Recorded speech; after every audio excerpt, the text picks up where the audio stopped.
కర్నూలు జిల్లాలో petrol diesel ధరల పెంపుకు నిరసనగా వైఎస్ఆర్సీపీ శ్రేణులు చేపట్టిన ఆందోళన కార్యక్రమంలో స్టేట్ మహిళా విభాగం వర్కింగ్ ప్రెసిడెంట్ ఎస్వి విజయ మనోహరి గారు, పార్లమెంట్ ఇన్ఛార్జ్ బుట్టా రేణుక గారు పాల్గొన్నారు. ఈ సందర్భంగా వినూత్నంగా బైకును తాడుతో లాగుతూ ప్రభుత్వ విధానాలపై నిరసన వ్యక్తం చేశారు.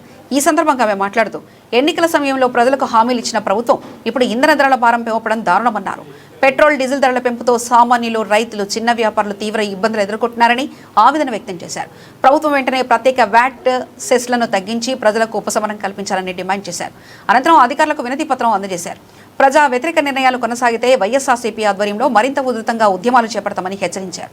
ఈ కార్యక్రమంలో స్టేట్ నాయకులు, అనుబంధ విభాగాల నాయకులు, మాజీ కార్పొరేటర్లు, కార్యకర్తలు పాల్గొన్నారు. పెట్రోల్ డీజిల్ ధరలు వెంటనే పెంచిన జై జగన్, జై జగన్,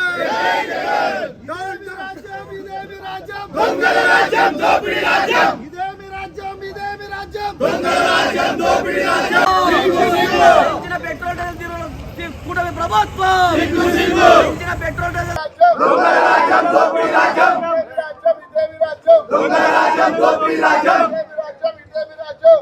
రాజ్యం, దోపిడీ రాజ్యం, డీజిల్ ధర వెంటనే పెట్రోల్ డీజిల్ ధర వెంటనే పెట్రోల్ డీజిల్ పై కూటమి ప్రభుత్వం, పెట్రోల్ డీజిల్ పై కూటమి ప్రభుత్వం, పెట్రోల్ డీజిల్ పై కూటమి ప్రభుత్వం. జై జగన్, జై జగన్.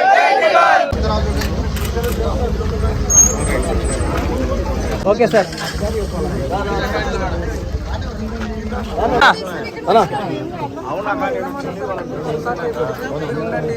పెట్రోల్ డీజిల్కు పెంచిన పెట్రోల్ డీజిల్ ధరలకు నిరసనగా ఈరోజు మా వైఎస్ఆర్సీపీ పార్టీ అధినాయకుడు జగన్మోహన్ రెడ్డి గారి పిలుపు మేరకు రాష్ట్ర వ్యాప్తంగా ఈరోజు నిరసన కార్యక్రమం చేపట్టి ఆర్డీఓ గారి దగ్గర వినతి పత్రం ఇవ్వడం జరిగింది.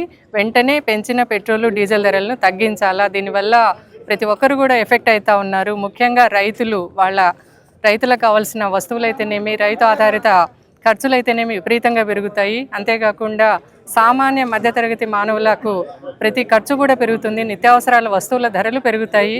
ఇవన్నీ కూడా పెరుగుతాయి కాబట్టే మరి ఆటో కార్మికులు అయితేనేమి, లారీ డ్రైవర్లు అయితేనేమి, క్యాబ్ డ్రైవర్లు అయితేనేమి వాళ్ళ జీవనోపాధి దెబ్బతింటుంది. ఉద్యోగస్తులు, చిరు వ్యాపారస్తులు వాళ్ళందరూ కూడా వాళ్ళ కుటుంబ జీవితాలన్నీ కూడా చాలా తీవ్రమైనగా నష్టపోతాయి. ఇవన్నీ దృష్టిలో పెట్టుకొని ఈరోజు జగన్మోహన్ రెడ్డి గారు పెంచిన పెట్రోలు, డీజిల్ ధరలను ఖచ్చితంగా తగ్గించాలని చెప్పని నిరసన కార్యక్రమాన్ని చేపట్టడం జరిగింది.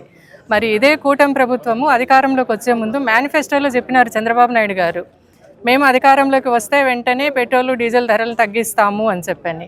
మరి ఈరోజు 2 సంవత్సరాలు అయింది, తగ్గించకపోగా ఈరోజు మళ్ళీ ఏదో పశ్చిమాసియా యుద్ధాన్ని సొడ్డుగా చూపుకొని, సాకుగా చూపుకొని ప్రజలందరూ కూడా వాళ్ళ ఖర్చులు తగ్గించుకోవాలా, వాళ్ళు నడిచిపోవాలా, రిక్షాల్లో పోవాలా, సైకిల్ దొక్కాలా అని చెప్పని నీతి వాక్యాలు చెప్తా ఉన్నారు. మరి అదే చంద్రబాబు నాయుడు గారు అయితేనేమి, ముఖ్యమంత్రి అయితేనేమి, ఉప ముఖ్యమంత్రి అయితేనేమి, షాడో ముఖ్యమంత్రి అయితేనేమి వాళ్ళందరూ దేండ్లలో తిరుగుతున్నారు, సైకిళ్ళల్లో తిరుగుతున్నారా, నడిచి తిరుగుతున్నారా? వాళ్ళేమో ఎక్కితే హెలికాప్టరు, దిగితే స్పెషల్ ఫ్లైట్, ఆ రకంగా తిరుగుతూ సామాన్య ప్రజల్ని మాత్రం మీరంతా ఖర్చులు తగ్గించుకోవాలని హితబోధలు చేయడం ఎంతవరకు సమంజసము? ఆ రోజు అటువంటి కరోనా క్లిష్ట పరిస్థితుల్లో సైతము జగన్మోహన్ రెడ్డి గారు ఆ రోజు ప్రజలకు అందాల్సిన ప్రతి పథకాన్ని కూడా అందజేసి ప్రతి ఒక్కరిని కూడా దగ్గరికి తీసుకున్నారు. ఈరోజు ఈ ముఖ్యమంత్రి కూటమి ప్రభుత్వం అధికారంలోకి వచ్చినాక ప్రతి పథకాన్ని రద్దు చేసింది. ఆ రోజు వచ్చే పథకాలన్నిటినీ రద్దు చేసింది. మళ్ళీ ఇట్లా పెట్రోల్ ధరలు, డీజిల్ ధరలు అన్నిటిని పెంచుకుంటూ పోతూ ఉన్నారు.